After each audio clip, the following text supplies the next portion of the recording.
여러분, 하나님 앞에 하나님께서 무엇을 말씀하시든지 순종하실 각오가 되어 있으십니까? 아멘을 안 하시는 것 같아요. 네. 우리는 하나님께서 우리의 삶을 인도하시는 분, 우리의 주인이 되시는 분이기 때문에 우리는 하나님 앞에 하나님이 무엇을 요구하든지 순종할 수 있는 각오가 되어야 되겠습니다. 얼마 전에 한 성도님께서 저에게 아주 묵직한 질문을 하나 던지셨는데, 뭐냐면 그리스도인들이 하나님께 순종하는 것이 너무나 중요하고 순종에 대한 이야기도 많이 하는데 실제로 어떤 부분에서 순종해야 될지 잘 모르겠습니다. 특별히 순종을 해야 될 만한 것이 없는데 어떻게 순종해야 되겠습니까? 라고 물어보셨는데, 그 말씀을 듣는 순간에 저도 갑자기 의문이 들었어요. 이게 어떻게 말씀을 드려야지 될까? 어떠한 부분에서 순종해야 된다라고 구체적으로 말씀을 드릴까 생각하고 고민을 해봤는데, 고민하다 보니까 저도 마땅히 정확하게 대답을 드리기가 참 어려운 부분이라는 생각이 들었습니다. 순종이라는 것이 우리의 삶에 어떻게 실제적으로 실천이 되어지고 있고 실천이 되어져야 되는지 명확하게 우리는 대답하기가 쉽지 않은 것 같습니다. 보통 우리가 순종을 이야기할 때 순종이라는 것은 특별한 부르심을 받은 사람들, 특별한 상황 속에 처한 사람들, 그런 사람들만이 하는 것이다라고 생각하곤 합니다. 하나님께서 어느 날 우리에게 말씀하시기를, 너 아프리카 오지에 가서 선교사로 평생 헌신해라. 하나님께서 그렇게 말씀하셨어요. 여러분, 순종하시겠습니까? 조용하시네요. 너를 목회자로 부를 테니까 평생의 삶을 나에게 바쳐라. 하나님께서 말씀하셨습니다. 순종하시겠습니까? 또 신앙의 자유를 빼앗기고 순교까지 해야 될 위기의 순간이 닥쳐와서 자신의 신앙을 지키면서 순교의 자리로 나아가야 될 상황이 되어졌을 때 거기에서 순종하기가 쉽겠습니까? 생각만큼 쉽지는 않을 것입니다. 이런 어떤 거창한 믿음의 행위, 그것을 하는 것을 순종이라고 우리는 생각을 합니다. 그렇기 때문에 우리는 일상 속에서 순종할 게 없구나, 순종할 만한 것이 별로 없구나라고 생각할 수가 있습니다. 우리 일상이 어떻습니까? 특별할 것 없는 일상이 매일 반복이 됩니다. 때로는 어렵고 힘든 일들이 불어닥치기도 하지만 대부분의 일상은 그저 똑같은 삶의 패턴이 반복이 되어지죠. 아침에 알람이 울리면 무거운 몸을 일으켜서 하루를 시작합니다. 직장에 가고 학교에 가고 자녀를 양육하고 집안일을 하는 반복적인 그런 일상들, 이러한 삶이 우리에게 전부인데 도대체 어떠한 부분에서 우리가 순종의 의미를 찾을 수 있을까? 나와는 별로 상관이 없는 것처럼 느껴집니다. 그런데 다시 한번 생각하면 그렇지 않습니다. 우리가 순종을 내가 하나님을 위해서 해드려야 될, 무언가를 해드려야 될 엄청난 프로젝트나 우리의 신앙의 우월함을 증명할, 내가 이만큼 대단한 신앙을 가지고 있다는 것을 증명할 하나의 과제처럼 생각합니다. 그래서 성경에 보면 유대인들은 그들의 신앙의 기준을, 그 순종의 기준을 스스로 세웠습니다. 하나님이 주신 율법, 그 율법을 세분화시켜서 613가지나 되는 규율들을 다 만들어 놓고 그것을 다 지키면 그것이 온전한 순종이고 큰 믿음의 증거다라고 생각을 했습니다. 그래서 그것 때문에 그것이 올무가 되어져서 결국에는 스스로 교만에 빠지게 되었고, 그 율법이, 하나님이 주신 그 규율이 다른 사람을 평가하는 판단의 기준이 되어버렸습니다. 그래서 그러한 율법에 보여지는 행위, 대단한 것 같지만, 그거 지키는 것이 아주 훌륭한 것 같지만, 그 신앙을 증명해 주는 것 같지만, 사실은 그 율법에 보여지는 행위는 그들의 영혼에 아무런 유익을 끼치지 못했습니다. 알맹이가 없는 순종, 그 안에 꽉 차 있지 않은 순종의 행위는 결국은 스스로를 넘어뜨리는 해악이 될 수밖에 없다는 것입니다. 우리는 생각합니다. 예배 출석 잘하고 봉사도 많이 하고 헌금도 잘하고 어떤 종교적인 행위들을 열심히 잘 해내면 우리가 하나님께 순종한 것이다 라고 생각을 합니다. 물론 그런 종교적인 열심과 행위 너무 중요합니다. 그걸 통해서 교회가 세워지고 공동체가 세워지게 되는데, 그런데 중요한 것은 순종의 본질은 그것 자체, 그 순종의 행위가 아니라는 겁니다. 하나님께서 우리에게 원하시는 진짜 순종이 뭐냐면 내 손에 든 엄청난 계획, 그리고 눈에 보이는 엄청난 성과물이 아닙니다. 오히려 한 치 앞도 보이지 않는 캄캄한 길 위에서, 우리의 삶의 현실 속에서 나 자신의 지식과 경험을 의지하는 대신에 오직 하나님 한 분만을 바라고 의지하는 믿음, 그것이 순종의 본질이라는 것입니다. 쉽게 말하면 우리가 순종의 행동 이전에 더 중요한 것이 있다는 거죠. 바로 믿음이 있다는 겁니다. 하나님을 향한 그 신뢰와 믿음이 있을 때 그 순종의 행동이 나타나게 되는 것입니다. 그러니 뭐가 중요한 겁니까? 그 행위가 중요합니까? 믿음이 중요합니까? 믿음이 중요한 것이죠. 오늘 말씀을 보면은 아브라함의 순종에 대해서 언급하고 있습니다. 창세기 12장에도 아브라함의 이야기가 나오고 있는데, 그 말씀을 참고해 보면 지금 아브라함은 어디에 머물고 있습니까? 하나님이 그를 부르실 때 하란 땅에 머물고 있었습니다. 하란이 어디냐면 오늘날 튀르키예 남동부에 위치한 도시입니다. 그 당시 하란은 고대 메소포타미 문명의 교차로였습니다. 그래서 많은 사람들이 오가는 상업의 요충지였고, 모든 경제적인 풍요와 문화적인 혜택이 집약된 아주 화려한 대도시였습니다. 그러니까 오늘날의 미국으로 보면 아마 뉴욕 정도로 보면 되지 않을까 생각이 됩니다. 아브라함이 그곳에서 부족한 것 없이 안정적이고 평안한 삶을 살고 있었습니다. 그런데 갑자기 하나님께서 어느 날 그를 부르신 겁니다. 1절의 말씀에 보면 너는 내가 살고 있는 땅과 내가 난 곳과 너의 아버지의 집을 떠나서 내가 보여주는 땅으로 가거라. 하나님이 말씀하셨습니다. 갑작스러운 부르심입니다. 아브라함은 하란에 몇십 년간 살면서 완전히 이미 정착한 상태였습니다. 이제 그 나이가 75세가 되어졌는데, 그렇기 때문에 그곳은 잠시 머무는 장소가 아니라 그의 삶에 있어서 가장 안전하고 편안한 곳, 그곳이 하란이었습니다. 평생을 바쳐서 일궈온 사회적 지위, 그리고 재산도 많이 일궈놓았고, 그리고 앞으로 노후의 삶도 이미 준비가 잘 되어져 있습니다. 편안하게 살 수 있는 곳, 더없이 좋은 곳, 그곳이 아브라함에게 있어서는 하란이었습니다. 그런데 하나님은 갑자기 예고도 없이 나타나셔서 말씀하시는 것이 떠나라, 아브라함에게 떠나라 라고 말씀하십니다.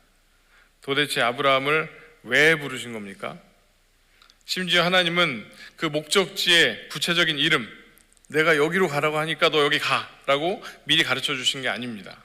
저기 가면 내가 좋은 성읍을 준비했는데 거기에 이것도 있고 내가 다 너를 위해서 완벽하게 세팅 다 해놨으니까 너는 가서 살기만 하면 돼 라고 하나님이 말씀하신 것이 아닙니다. 하나님은 그저 내가 보여주는 땅으로 가거라 라고 말씀하셨습니다. 지금 보여주시는 것도 아니고 앞으로 보여줄 땅으로 가라 라고 말씀하시는 겁니다. 지금은 이야기 안 하지만 내가 일단 너 떠나면 가면서 내가 하나씩 알려줄 거야. 그러니까 떠나라. 상식적으로 이해가 되겠습니까? 일단 가라. 참 순종하기 어려운, 이해하기 어려운 명령입니다. 한번 생각해 보세요. 여러분 이미 여러분 아브라함의 마음을 여러분은 많이 이해하실 것 같아요. 이미 한번 큰 떠남의 과정을 겪으셨잖아요. 한국에서 살아가던 삶을 뒤로하고 미국 땅으로 와서 오랜 시간 몇십 년간 여기서 머물면서 고생하시면서 삶을 잘 읽어 놓으셨습니다. 그리고 이제 안정적으로 이곳에서 살 수 있게 되셨죠. 누구나 여기 앉아 계신 분들은 누구나 다 자서전 한 권 이상씩은 쓸 수 있을 만한 스토리들이 다 있을 거라고 생각이 됩니다. 그런데 하나님이 갑자기 어느 날 여러분들에게 나타나셨어요. 이제 다시 한국으로 떠나라. 여러분 순종하실 수 있는 분 계십니까? 쉽지 않을 겁니다. 여기서 누리고 있는 것, 여기서 가지고 있는 것 다 내려놓고 떠나는 겁니다. 모든 관계, 우리가 가지고 있는 모든 상황들, 지위들 다 내려놓고 떠나라는 겁니다. 자녀의 문제도, 재산의 문제도, 관계의 문제도 다 내려놓고 떠나야 되는 그런 상황이 되어졌을 때 우리가 순종할 수 있을까? 아브라함에게도 그런 명령이 떨어진 겁니다. 아버지 데라를 따라서 이전에 이미 갈대아 우르에서 하란 땅으로 떠났습니다. 그래서 거기서 머문 지 수십 년이 지났고 행복과 안락이 보장되어져 있는 그 땅을 갑자기 떠나라는 겁니다. 청천벽력 같은 하나님의 명령이죠. 그렇게 떠났을 때 어떤 특별한 혜택이 보장되어져 있다면 또 모르겠는데 아무도 그들을 보호해줄 보호막이 없었습니다. 그래서 그냥 떠나서 그 위험 가운데, 고난 가운데 그가 뛰어들어야 되는 상황이 됐던 겁니다. 상식적으로 이해가 안 됐습니다. 그런데 아브라함이 어떻게 했습니까? 아브라함은 떠났습니다. 대단한 일입니다. 하나님의 그 명령도 참 이해가 되지 않지만 아브라함의 순종도 이해가 되지 않습니다. 와, 하나님이 부르신다고 저렇게 갈 수 있을까? 말이 안 되는 것 같습니다. 그런데 아브라함의 위대함은 대단한 일을 그가 하긴 했지만 아브라함의 위대함은 그가 남들은 할 수 없는 그 순종의 행위를 했다는 데 있는 것이 아니라 그 가운데 그가 어떤 담력이나 영웅적인 기질이 있어서 그렇게 행한 것이 중요한 것이 아니라 그가 하나님을 신뢰했다라는 것, 하나님을 믿었다라는 것이 더 중요한 것입니다. 하나님을 향한 그 믿음이 얼마나 컸기에 그가 떠날 수 있었을까? 우리는 그것을 생각해 보아야 됩니다.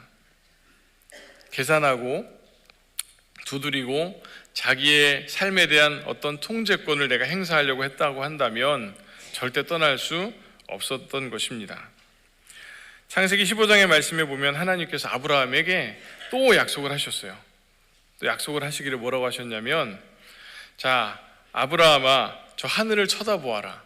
내가 저 하늘에 있는 별을 셀 수 있거든 한번 세어보아라. 너의 자손이 저 별처럼 많아질 것이다 라고 말씀을 하셨습니다. 아브라함이 또 어떻게 했습니까? 그 말씀을 믿었습니다.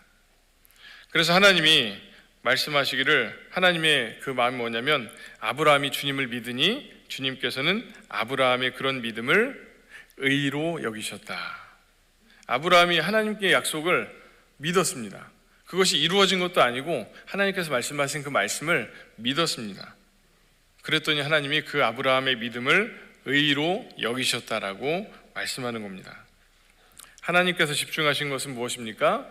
아브라함의 믿음입니다. 아브라함의 믿음. 여러분, 하나님을 믿으십니까? 우리 그러면 하나님을 믿으신다면 그 하나님의 말씀에 순종할 각오가 되어 있으십니까? 무슨 명령을 하시든지 순종하시겠습니까? 점점 아멘이 작아지는 거예요. 중요한 것은 우리가 얼마나 거창하고 대단한 행동을 하느냐보다 중요한 것은 우리가 어디를 가든 무엇을 하든 하나님이 우리와 함께 하시는 우리 아버지 되신 하나님이다라는 그 사실, 그것을 믿고 의지하는 것이 가장 중요한 것입니다. 많은 분들이 순종을 행위의 영역으로 제한해서 생각합니다. 그래서 무언가 대단한 희생을 하거나 엄청난 헌신을 보여야 한다고 생각합니다. 그래서 그러지 못할 때는 스스로 자책감까지 들기도 하죠. 하지만 오늘 히브리서 기자는 아브라함이 어디로 가는지 알지 못하면서도 무작정 떠났던 그 어떻게 보면 파격적인 그 행동 이면에 존재하는 믿음에 집중하고 있습니다. 다시 오늘 본문 말씀을 읽어보면, 믿음으로 아브라함은 부르심을 받았을 때 순종하고 장차 자기 몫으로 받을 땅을 향해 나아갔습니다. 그런데 그는 어디로 가는지 알지 못했지만 떠난 것입니다. 아브라함의 믿음으로 아브라함은 떠났다라고 말씀하고 있습니다. 사무엘상 말씀에 보면 이스라엘 백성들이 아말렉과 전쟁을 치르죠. 사울 왕이 군대를 이끌고 아말렉과 전쟁에서 이겼습니다. 대승을 했고, 그래서 하나님께서 명령하셨던 그 명령을 순종해야 되는데 사울 왕은 그렇게 하지 않고 모든 것을 진멸하라는 하나님의 명령을 어기고 아말렉 왕인 아각을 살려두었고, 기름지고 살진 소떼를, 양과 소떼를 아깝게 여겨서 그것을 살려서 가져왔습니다. 하나님께서 주시는 풍성함 가지고는 사울이 아마 부족했던 모양입니다. 눈앞에 보이는 그 풍성함, 눈앞에 보이는 살진 양과 소떼를 그냥 죽여버릴 수가 없었던 것이죠. 아까운 마음이 생겼던 겁니다. 그 말은 뭐냐면 하나님에 대한 신뢰가 부족했다는 것이죠. 그래서 내 스스로 저거 내가 챙겨야 되겠다, 내가 저거 챙겨서 이득을 취해야 되겠다라는 생각이 그 마음을 지배했던 것입니다. 하나님의 명령을 소홀히 여기고 그 말씀을 우습게 여겼습니다. 그래서 사무엘 선지자를 통해서 경고를 받게 되죠. 준엄한 선언을 받게 됩니다. 사무엘상 15장 22절 말씀에 보면 순종이 제사보다 낫고 말씀을 따르는 것이 숫 양의 기름보다 낫습니다. 이 말씀은 뭐냐면, 이 말씀의 핵심은 우리가 하나님께 무엇을 얼마나 화려하고 값비싼 것으로 바치느냐, 그것보다 하나님 앞에 어떻게 제사를 드리고 어떤 짐승으로 하나님 앞에 드리느냐, 그것보다 더 중요한 것은 하나님의 성품과 그분의 세밀한 음성을 우리가 얼마나 무겁고 존귀하게 여기느냐, 얼마나 하나님의 그 말씀을 존중하며 하나님을 신뢰하느냐가 더 중요하다라는 말씀입니다. 하나님이 우리에게 뭐라고 하십니까? 내 능력을 증명해서 한번 나를 감동시켜봐라, 최선을 다해서 나를 한번 감동시켜봐라, 이렇게 요구하지 않으십니다. 하나님의 요구는 뭐냐면, 너는 정말 나를 믿어줄 수 있겠니? 내가 너를 사랑한다는 사실을, 그리고 내가 너를 위한 완전한 계획을 가지고 있다는 사실을 온전히 믿을 수 있겠니? 하나님께서 물어보시는 것은 바로 그겁니다. 순종이라는 것은 그러니까 내 의지를 억지로 꺾어서 바치는 고통스러운 굴복이 아닙니다. 하기 싫은데, 너무 싫은데 억지로 명령이니까 따라가는 그런 것이 아니라, 나를 부르신 분, 나를 사랑하시는 그 하나님이 가장 선하신 분이라는 사실, 그리고 그분이 나의 삶에 절대로 실수하지 않으시는 완전한 분이시다라는 사실을 우리가 전적으로 신뢰할 때 자연스럽게 나오는 것이 순종의 행위라는 것이죠. 여러분, 어린아이가 아빠의 손을 잡고 낯설고 어두운 밤길을 걸을 때 그 마음이 어떻겠습니까? 비록 깜깜해서 앞이 잘 보이진 않을지라도 아빠의 따뜻한 손을 붙잡고 있는 것만으로 그 마음이 굉장히 편안하고 또 안정될 것입니다. 아빠의 손이 곧 보이지 않는 그 어두운 밤길에서 등불이고 지도가 되는 것이고, 아빠의 존재 자체가 곧 목적지이기 때문에 그렇습니다. 그래서 아빠와 함께 있다는 사실 하나만으로 아이는 어둠 속에서도 기쁨으로 노래를 부를 수가 있겠죠. 우리도 마찬가지입니다. 하나님이 원하시는 순종은 거대한 어떤 거창한 종교적인 성과나 자기 의의 과시, 내 신앙이 이만큼 수준이 있어, 이렇게 뛰어난 믿음의 사람이야 라고 과시하는 것이 아니라, 하나님을 전적으로 신뢰하면서 내 삶의 주권을 하나님께 온전히 다 맡겨드리는 겸손한 마음의 상태, 그것이 하나님이 원하시는 진정한 순종입니다. 하나님, 저는 내일 어떠한 일이 일어날지 전혀 모릅니다. 내 삶이 어떻게 진행되어질지 전혀 모릅니다. 그러나 내일을 만들어 가시는 하나님, 내 삶을 이끌어 가시는 그 하나님을 믿기에 오늘 하루를 내가 평안히 견딥니다. 이러한 고백이 우리 가운데 있어야 되겠습니다. 그것이 온전한 믿음이고 순종의 본질이라고 할 수 있습니다.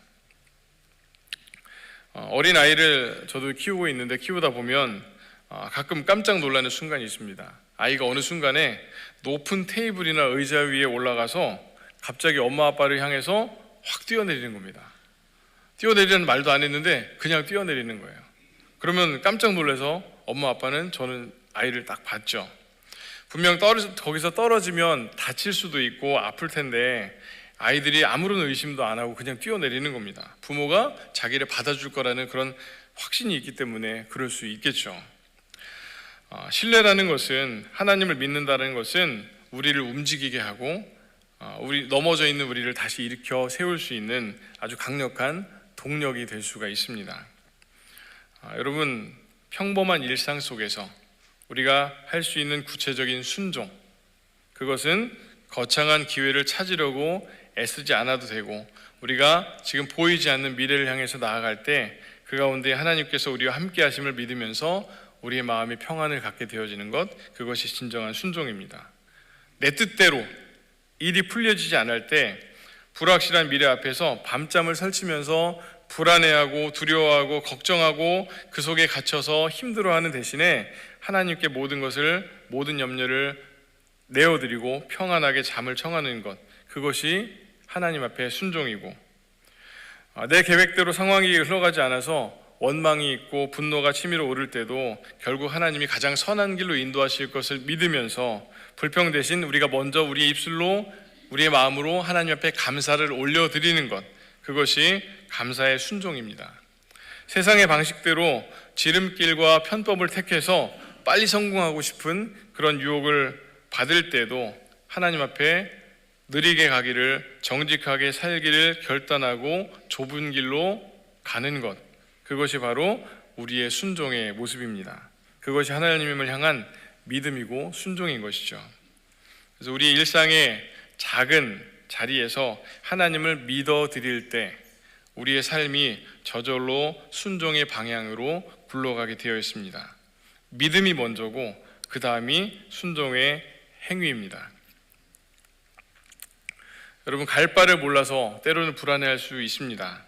목적지가 보이지 않아서 내가 지금 제대로 가고 있는 것인가, 잘 하고 있는 것인가, 깊은 의심과 회의가 들 때도 있습니다. 그래도 괜찮습니다. 갈 바를 모르는 것이 그리스도인들에게는 지극히 정상적인 상태입니다. 우리가 갈 바를 다 안다면 하나님을 신뢰할 필요조차 없기 때문에 그렇습니다. 그러니까 정말 중요한 것이 뭐냐면 어디로 가는지를 우리가 알고 그것을 향해서 가는 분명한 목표를 가지고 가는 그것보다 더 중요한 것은 누구와 가느냐가 더 중요하다는 사실입니다. 하나님은 우리에게 내비게이션, 지도를 쥐어주시는 분이 아니라 친히 우리 곁에 함께 하셔서 우리와 함께 숨쉬면서 인도하시는 완벽한 가이드가 되시는 분이 바로 하나님이십니다. 그러니까 우리에게 목적지가 없다라는 것, 미래를 알 수 없다라는 것, 지도가 없다라는 것은 우리에게 재앙이 아니라 오히려 축복입니다. 지도 대신 하나님을 더 깊이 만나기 때문에 그렇습니다. 그래서 순종은 하나님께 뭔가를 바쳐야 하는 의무나 거래가 아니라 하나님을 믿기 때문에 자녀로서 누릴 수 있는 최고의 특권이자 안식입니다. 지도가 없어도 괜찮습니다. 주님과 함께 하시기 때문에 그렇습니다. 여러분, 하루하루 우리가 살아가면서 그런 신뢰의 연습을 했으면 좋겠습니다. 하나님이 얼마나 나를 사랑하시는지, 그분의 계획이 얼마나 완전하고 완벽한지를 말씀 안에서 깊이 묵상하면서 날마다 주님과 눈을 맞추고 주님과 동행하며 살아가실 수 있는 여러분들이 되시기를 바랍니다. 말씀의 제목처럼 갈 바를 몰라도 괜찮습니다. 우리가 아브라함처럼 지금 있는 거 다 버리고 떠나라는 명령도 사실 하나님께서 하시지 않습니다. 그런 거창한 것이 아니라 우리의 작은 삶의 순간들 속에서 우리와 함께 하시는 하나님을 느끼고 그 하나님과 함께 걸어가면서 감사하면서 하나님을 찬양하면서 살아가는 것, 그것이 온전한 믿음이고 또 온전한 믿음과 또 순종의 모습임을 여러분 기억하면서 주님을 의지하는 참 믿음의 사람들이 다 되시기를 바랍니다. 하나님이 우리와 함께 하십니다. 하나님이 우리를 사랑하십니다. 주님을 의지하고 날마다 승리하는 여러분들의 삶이 되시기를 간절히 축원합니다.